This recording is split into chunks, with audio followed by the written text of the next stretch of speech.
Alright, so originally wasn't gonna do any commentary on this, but being that it ended up being the last level of the Fern Island and I had so much to talk about, I figured I might as well run a little audio over it. So after I recorded this, I'm running back over now and just kind of recording the audio. So Fern Island was pretty cool, actually. I guess, originally I was thinking this had a lot of Mario influence, but getting deeper into the game, it's definitely very unique. Even the level setup, for a while there, I was like, man, this is just like kind of a copy and paste a little bit, just with like different skins, but even every level on Fern Island had different backgrounds and different settings, so I'm curious how they're going to keep this up, as there's about 8 levels. So, or 8, yeah, I guess levels, worlds, whatever you want to call them. What was hard about this one took me forever, I kept having to run through, was, man, this part right here, this was tricky.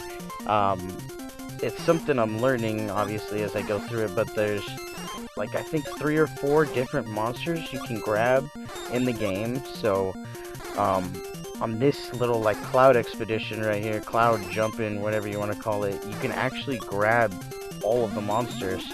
So first I had to get good at, jumping through the frickin' springs, which took forever, because for some reason once you get up there, it just becomes like ice, I guess, like slidey, like your character moves so much faster, it's so touchy, and I'm sure they do that on purpose just to make it harder.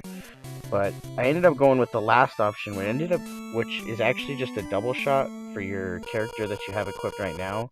There is another Lapras monster that I didn't get. I did try to beat this boss here with that Lapras monster, but it ended up being more difficult because that monster for some reason doesn't have its own shot. You just throw axes on top of it.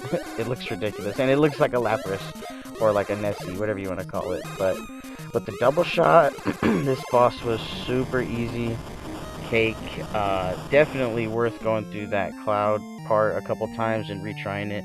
But yeah, so far I am loving this game. I can't wait to see how this next level plays out. I think it's called Lake Island. So, like I said, I'm just curious to see, how they maintain the backdrops and everything like that. So, yeah. Thank you for watching and stay tuned.